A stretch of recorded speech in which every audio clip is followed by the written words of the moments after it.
All right. Good morning, everybody.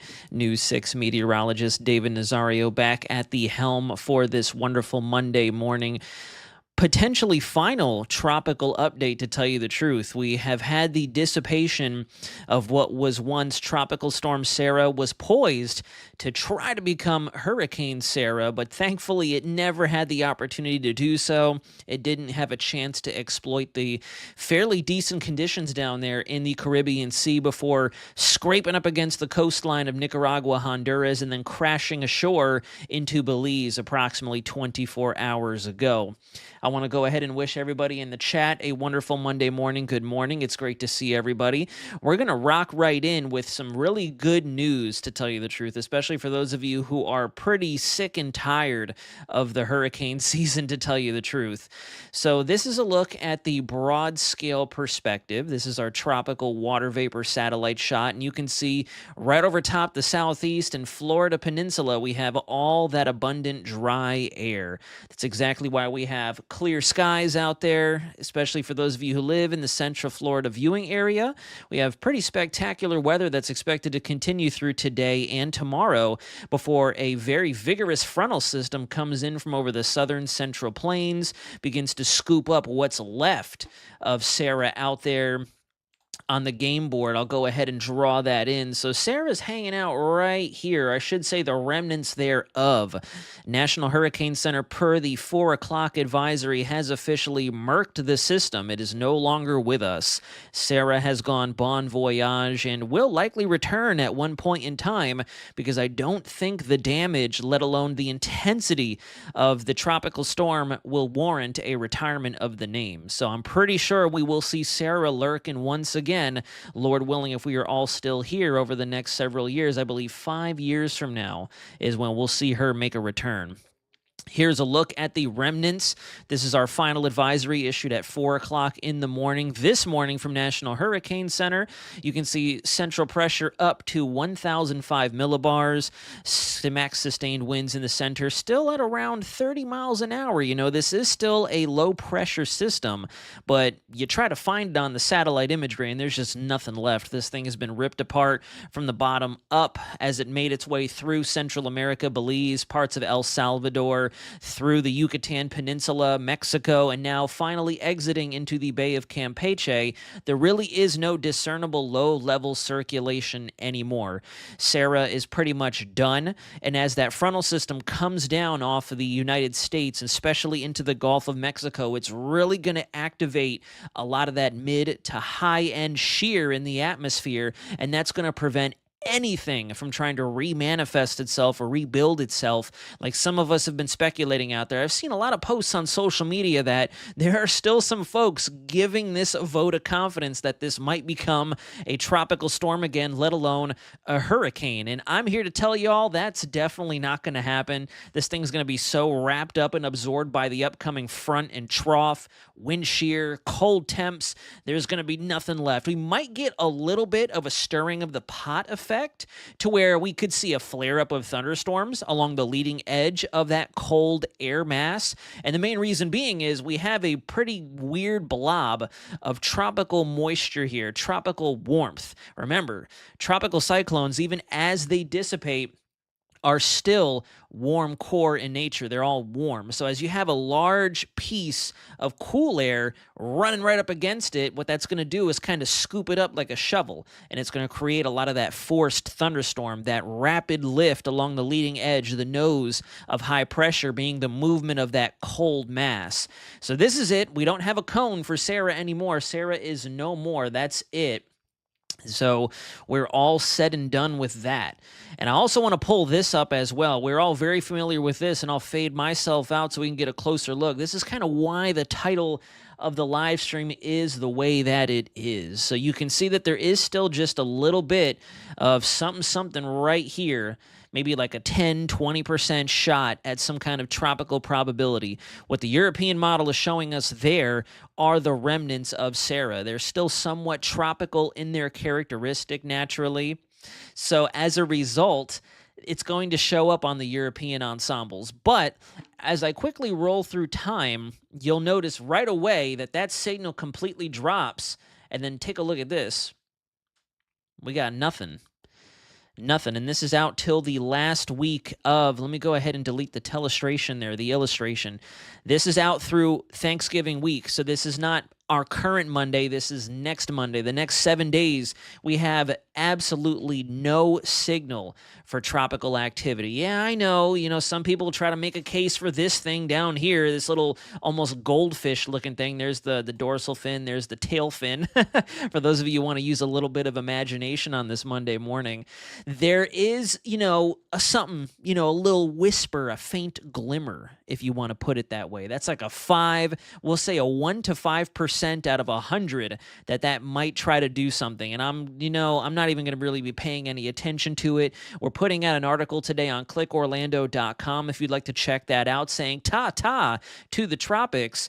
It really doesn't have a fighting chance down there. The conditions are only going to continue to get more and more hostile. The MJO is finally moving on. It's still kind of in place. There's still a lot of moisture and a lot of thunderstorm coverage out there, but it's nothing in the realm of, hey, we have an actual tropical disturbance like we saw with Raphael, like we saw just now with Sara, that could wander into a small area of favorable environment and then try to exploit those characteristics. That's not going to be the case here. You can see if I go all the way to the end of the loop, there's a small little blip of perhaps 10%. Let me see. Let's take a look. 13%. Oh, whoops. 13% tropical probabilities down there. I'll go ahead and clear that out. But then if I go all the way out to just about shy of Thanksgiving, this is Wednesday morning, even then we're left with a very, very, very marginal potential right there. If you look at that, 1%, and we're left with an 11% shot down there just off the coast of Colombia, Venezuela, and Panama. So it looks like the tropics just might be fully said and done. We might just be able to say goodbye to 2024 altogether. And I cooked up a pretty decent graphic that I want to spend some time on today. We don't have our producer Thomas with us, so I went ahead and kind of just going to run through this together with you all. And I want to pull this up. I think this really does a fantastic job of communicating the difference between quality and quantity. So let's go ahead and move the clock forward here. This is it. So you can see here, we have 2023 right up against 2024. And the reason I wanted to use 2023 as a comparator here is because we obviously had more named storms than this year, despite the fact it was an El Nino. So if you recall, we can kind of flip the script here. For those of you who remember and were tracking tropics last hurricane season when we had our humble beginning over on the Weather Center Nazario page on YouTube, we had a bunch of preseason forecasts that came out saying way below average, if you remember. This hurricane season, we had the good old phrase hyperactive plastered everywhere. Now, we'll get to that in a moment, but I also want you to marinate on the fact that last hurricane season, because of the El Nino and the sinking factor that we would have to battle across the Atlantic, everybody across the board was thinking below average, weak sauce hurricane season, ain't nothing going to happen. But let's take these numbers in for a moment. So 2023, despite being an El Nino, is the 4th most active on record with 20 total named storms. Now, this is where you want to pay attention, okay? This isn't math class. We're just going to kind of take some mental notes here together. If you look at the second column there under 2023, we had a total of $4.19 billion in damage with a total ACE, accumulated cyclone energy, of around 139. And then the key here, only one hurricane landfall in the United States. And we all know who that was. It was Idalia into the Big Bend of Florida, Perry, Florida, where we saw the major hurricane weaken from an eye wall replacement cycle just before landfall. I want to say, was it, someone check me on this, was it was September? I think it was, or late August. No, it was late August, I thought it was, that Idalia made landfall. Maybe it was the beginning of September. I'm not too sure. I forget. I apologize. I know it was somewhere around that realm, though. Maybe late August to early September. So, see, I'm seeing in the comments here, I also thought it was 18 due to no Q name, or did I miss a Q? There is no Q named storm, but this is the information that I pulled off of a quick search. Let me go ahead and double check that before we continue on. Let's see. I'm just going to look at the named storm list instead, as opposed to just getting a AI generated answer. So we had 1, 2, 3, 4, 5, 6, 7, 8, 9, 10, 11, 12, 13, 14, 15, 16, 17, 18. So there were 18 named storms, although I did think that there was something that they missed before the season had started. But I'm not going to count that. So yes, go ahead and disregard that 19 named storms. It would only be 18 named storms, which further, I'm going to go ahead and give it the jab, because I don't know if y'all saw the Mike Tyson-Jake Paul fight, but that's a whole other story in itself. But 18, which further hammers home the fact that quality over quantity, sometimes less is more, as they say. So regardless, that's neither here nor there. We had one hurricane landfall in 2023, and to tie it all into a fairly kind of grim bundle, if you will, 20 fatalities from start to finish. 20 fatalities in 2023. We move on over to 2024, and we had 18 total named storms with the conclusion of Sara. And on top of that, we were also the latest to get started since 2014. In 2014, I believe the record was held for the latest named storm ignition in most recent years. Obviously, I'm sure we've had other hurricane seasons in the past where we had an A-named storm way down the bucket or way down the pipe, but in this case, the most recent record that we go toe-to-toe with is 2014, and if you all recall, it was well into the month of June, despite the preseason hype, that we finally had Slop City, Alberta form off of a gyre near Central America and then crash ashore in Mexico, our first of many landfalls. But let's go even further than that. $190 billion in damage, with an ACE finishing up as we stand right now of 161, which does in fact make this a hyperactive hurricane season. So for those of you who may watch other YouTube channels out there, get your information from other sources, albeit unofficial sources, who really jacked up the term hyperactive, using that bracket there, 161, you need, I believe, 159.6 ACE units, accumulated cyclone energy units, as they're characterized by National Hurricane Center, NOAA, etc.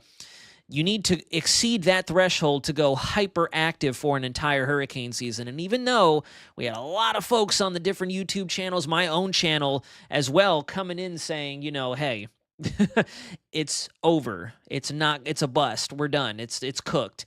No, we did it. We hit the hyperactive hurricane season mark, and I'm sure Dr. Phil Klotzbach is at CSU right now, despite all the different turns of events that we had this hurricane season, doing the classic, yo, Adrian, I did it, because a lot of folks were definitely giving him a lot of shade and a lot of hate during August, September, and the early portions or I should say the late portions of July after Beryl came barreling through, no pun intended. And this is where it gets kind of sad, because I'm sure that there's still, I know down in Central America right now, they are still underway with the water rescues and the rescue attempts and recovery efforts now that Sara has fully dissolved and is no longer an issue, sitting over Honduras and Belize and the Yucatan Peninsula. But we've had 391 fatalities so far, because again, I'm sure that there are still, sad to say, recovery efforts going on, and there are a lot of folks down there who are flooded from the torrential rainfalls that Sara dumped during her time just sitting and spinning off the coast there. So just kind of a bit of inventory for everybody out there. We had a lot of weird stuff happen this hurricane season, but if there's anything to take away from this hurricane season, and I mean this wholeheartedly, and I don't say it just to sound cliche or anything like that, but I'm talking, records aside, statistics aside, damage, loss of life, property, whatever you want to put on the table, everything aside, I think the key takeaway here is it ain't over until it's over. You got to keep your head on a swivel and maintain your situational awareness despite everything being so bizarre out there across the Atlantic. But now, with that being said, let's go ahead and shift gears here for a little bit. We're going to kind of step away from tropics and we're going to talk about what's coming down the road. So you can see that we do have that tropical moisture down there still associated with the remnants of Sara. It's going to get picked up by that frontal system that's coming across the south there. Large anticyclone that's still fueling that business. Now, see, we do still have certain pieces of the puzzle to try to maybe get a tropical cyclone going, but one of many pieces does not mean we're going to realize the full recipe to the cake being a tropical system. I hope that makes sense to everybody. So, and you can also see an abundance of dry, modified air out there across Florida, across the Caribbean, the Bahamas, the Southeast, and we have even more dry air coming up just behind that cold front that you can see here anyways, getting ready to rock through the Houston, Beaumont, and Dallas, Texas areas on the satellite image. This is a look at the live radar right now. I'll go ahead and zoom myself out of the picture again so you guys can get a better look. We have a lot of severe thunderstorm warnings in effect for folks in Oklahoma and parts of Texas along the nose of that frontal system and that cool pool that's working its way down out of the four corners of the Rockies. This is expected to continue to move all the way through to our neck of the woods, making it as far east as the mid-Atlantic, the Florida Peninsula, and then maybe even pushing down as far south as the Caribbean. And if I can be totally honest, usually once we see that strong push of cold air, I remember it last year as a matter of fact as well, once we get that real big push, and this is going to be a big one, even down here in Florida, we're going to see our temps drop into the 40s, like the low 40s, some areas seeing even upper 30s to start the day as we go through the weekend coming up. Once we see that big plunge to where the winds are all the way down through the Tehuantepec River into the East Pacific, down into the Western Caribbean, that's kind of the sign, in my opinion, that the tropics are just about closed. Because we haven't really had a big blustery frontal system like that come through just yet until now. You can see even out there as we're getting further and further into the day, we're getting closer to max heating of the afternoon. We're still sitting fairly comfortably here in the Sunshine State. We've got mid to upper 50s in the mid-Atlantic. Nashville sitting at 61. Little Rock and Dallas, you can see all that prefrontal warming there. They're in the warm sector of that frontal system, that occluded frontal system that's working its way through. Those temperatures are going to drop here very soon. And if I switch us over to the actual cloud and rain future radar here, you can see that front's going to pack a big punch. This is as we go into Tuesday. We're going to start to see our conditions start to warm as we go through time in Florida, the Panhandle, Georgia, the Carolinas, along the leading edge of that system. And then there's that trademark frontal signature. We're back to this type of scenario. You know, we always kind of go back and forth, back and forth. I know that we already have a bunch of the snow folks out there throwing their thumbnails out.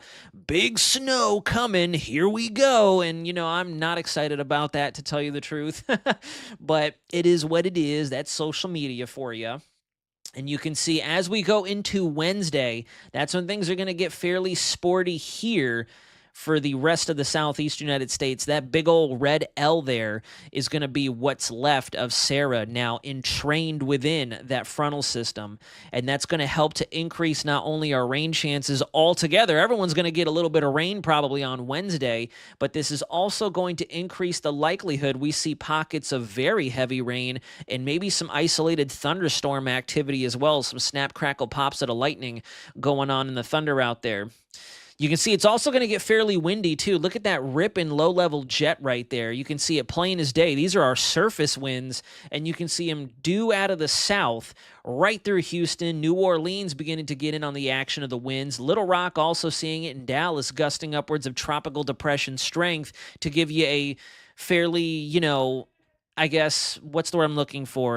Representative example or ideal example, since this is still technically a tropical update.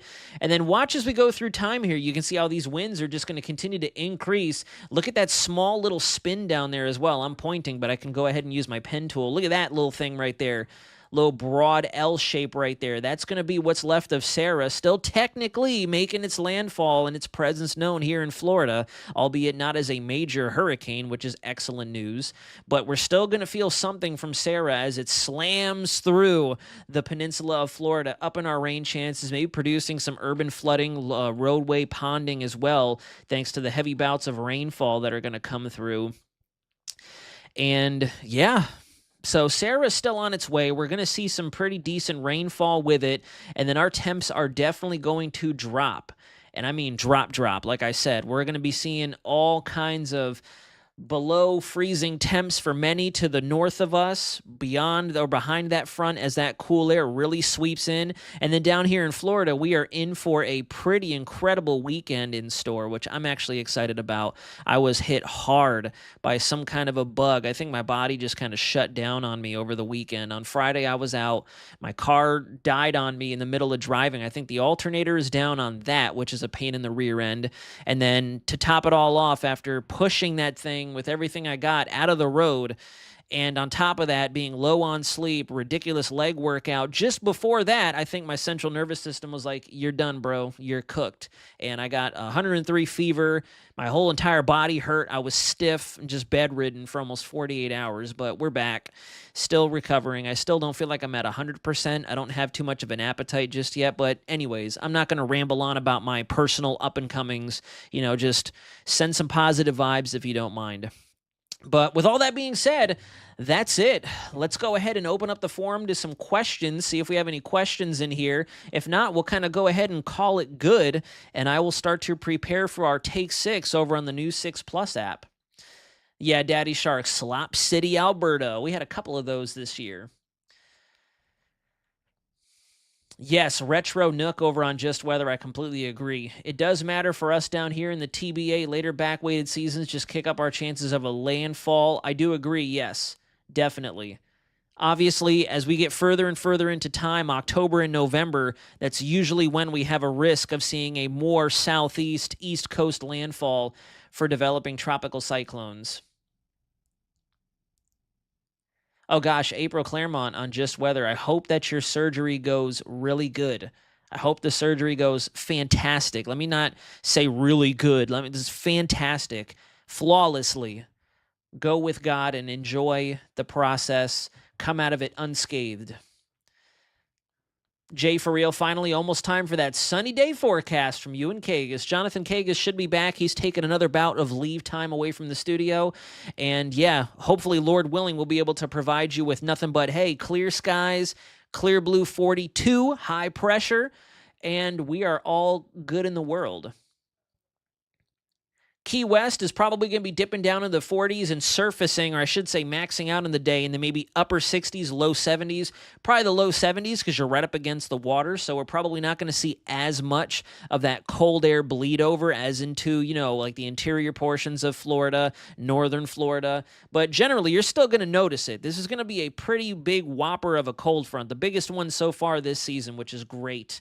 And it looks like this will continue over to Thanksgiving as well for those of you rooting for a positive and pretty clear, calm, and collected Thanksgiving holiday.